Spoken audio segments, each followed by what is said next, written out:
Halo saudaraku semuanya, assalamualaikum warahmatullahi wabarakatuh. Masih bersama Iwan Kurniawan di sini, membahas mengenai hobi.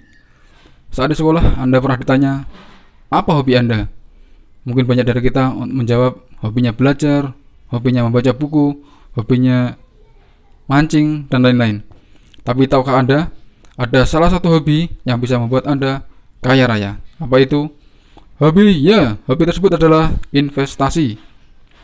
Saya nggak bicara tentang sudut pandang, punya duit atau nggak punya duit. Jadi mari kita melihat objek pembahasan di bawah ini dengan cara cerdas, bukan untuk penggemar konten alay. Beli properti tanpa utang mungkin untuk beberapa orang masih jadi pemikiran yang seolah tidak mungkin. Berdasarkan pengamatan saya, mengapa kakek dan nenek saya dan mereka yang hidup di zamannya bisa punya properti besar-besar dan nggak punya hutang waktu itu. Sedangkan kita yang hidup di zaman sekarang, utangnya gede-gede, rumahnya kecil-kecil, masih nyicil selama 15 tahun lagi. Big why? Pertanyaan besarnya adalah, apakah orang-orang zaman dahulu lebih jago cari duit, lebih berpendidikan, atau lebih jago berbisnis? Enggak juga. Kakek nenek saya adalah seorang guru SD dan petani. Salah satu yang saya pelajari dari mereka adalah memaksimalkan pendapatan untuk berinvestasi. Zaman dahulu pelihara ayam, kemudian jadi banyak, dijual jadi kambing, kemudian jadi sapi, dan jadi kebun dan sawah. Investasi bukan punya uang terus ditaruh di satu tempat kemudian beranak pinak, tetapi ada objek-objek wisata, ada objek-objek investasi, yang dikelola. Saya anti pakai program-program keuangan.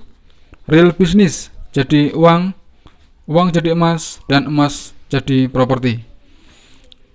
Ya, itulah yang menjadi hobi saya saat ini. Investasi terbaik ya di bisnis itu sendiri, bukan di store ke program-program keuangan tertentu. Ibarat mobil yang butuh bahan bakar, maka investasi pun perlu bahan bakar, bukan uang, tetapi adalah kesabaran. Saya percaya kok, siapapun Anda dalam 3 tahun belakangan ini pernah menerima rezeki yang tidak disangka-sangka, yang jumlahnya lebih besar daripada pendapatan bulanan Anda. Ya, siapapun Anda pasti pernah mengalaminya. Yang jadi soal adalah ketika mendapat uang, kesabaran menurun sehingga mengikuti keinginan-keinginan yang kadang nggak penting. Nah, kuncinya adalah sabar. Sesaat setelah menerima rezeki, bersyukur, dan jangan lupa ada zakat dan sedekah yang mesti kita prioritaskan. Investasi properti, modal utang bank. Kalau nggak punya uang, jangan neko-neko. Investasi itu untuk membuat kita menambah kaya, sedangkan utang itu adalah aktivitas saat kita tidak punya uang atau kepepet. Mungkin saat sedang sakit dan nggak bisa bekerja untuk kebutuhan yang mendesak kita harus berutang. Itu masih wajar, atau saat kita terkena musibah. Pada dasarnya, utang itu menimbulkan perasaan yang malu, dan kalau enggak kepepet, normalnya kita enggak akan berhutang. Tetapi saat ini ada tren yang aneh yang diajarkan sehingga banyak orang yang awam bingung.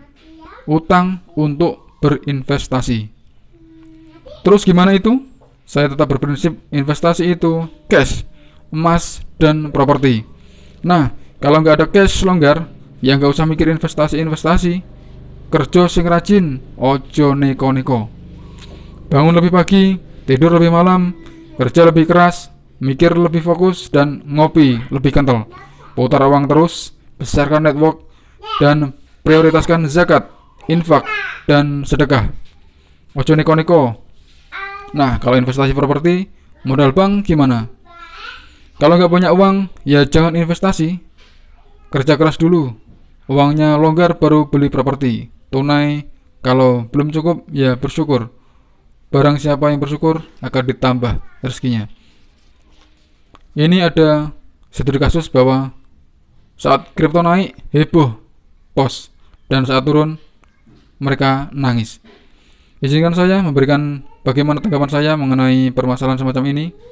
Saya tetap berpatokan pada dasar transaksi gharar, yaitu sebuah transaksi mengandung ketidakjelasan. Saat saya berbicara semacam ini, ngeyelers akan bertanya, "Loh mas, ini kan mata uang masa depan."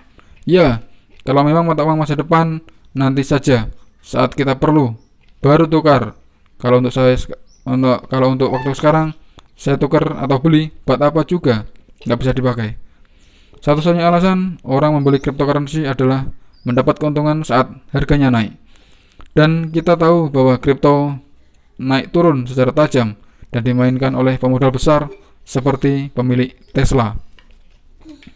Ya, dikendalikan oleh orang-orang yang mampu mengendalikannya. Ini adalah permainan yang sangat kotor. Ini adalah permainan tengkulak, dan kalau Anda nyemplung, sudah bisa dipastikan Anda adalah mengikuti jejak mereka. Halal haram, kalau saya komen ntar banyak yang ngeyel, jadi saya sampaikan saja bahwa ini adalah goror atau tidak jelas. Bagaimana hukum goror? Anda cari sendiri informasinya. Saya pun tahun lalu dianggap dinosaurus yang bakal punah gara-gara pemikiran desa saya yang hanya berprinsip tunai, emas, dan tanah. Saya sering dihujat gara-gara pemikiran saya yang dianggap enggak mengikuti perkembangan zaman. Tapi ya, enggak masalah bagi saya. Biarlah saya tetap deso dan ketinggalan zaman. Justru dengan pemikiran ini, usaha dan aset saya aman, enggak bikin deg-degan. Lagian ini cuma masalah duniawi yang bersifat sementara. Ada banyak hal setelah ini yang mesti kita perhatikan dan kita kejar di tengah-tengah banyaknya kekurangan kita. Tambahan, ojo neko-neko, urip mong sak dermo ngalam pai. Apakah Anda pernah mendengar bahwa nabung supaya bisa mempunyai pinjaman jaminan tabungan di bank? Apakah itu adalah hal yang cerdas? Metode ini pernah ditawarkan oleh marketing di salah satu bank besar di Indonesia. Ya, jadi orang itu disuruh deposito biar dapat bunga. Kalau mau usaha bisa pinjam dengan jaminan deposito tersebut. Dianggap dapat untung double, yaitu dari bunga bank dan dari keuntungan dia berbisnis. Faktanya adalah kita dipermainkan dengan sistem ini. Satu, karena bunga pinjaman pastinya lebih besar dari bunga deposito. Allah melaknat pemakan riba, pemberi makan riba, juru tulis dan kedua saksinya. Dalam kasus ini adalah nasabah menjadi pemakan sekaligus pemberi makan riba, borong dua sekaligus. Nah, yang saya pahami adalah sistem ini membuat nasabah menabung dan menggunakan uang sendiri, membayar bunga, dan bekerja mencari keuntungan bisnis. Kalau rugi depositonya hilang karena jadi jaminan plus angsuran dan bunga terus berjalan karena perhitungan bunganya akan jauh lebih besar. Yuk kita berpikir sederhana. Kalau punya uang 500 juta, simpan 300 juta dalam bentuk properti, 150 juta dalam bentuk emas, dan 50 juta pusat saja untuk berdagang. Itu rumus saya. Kalau mau dipakai silahkan, kalaupun tidak juga silahkan. Itu adalah pilihan Anda.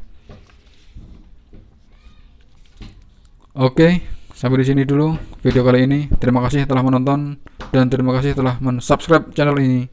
Saya doakan semoga Allah Subhanahu wa taala senantiasa memberikan Anda sekeluarga sehat, ilmu yang bermanfaat, rezeki yang berlipat, dan sukses dunia akhirat.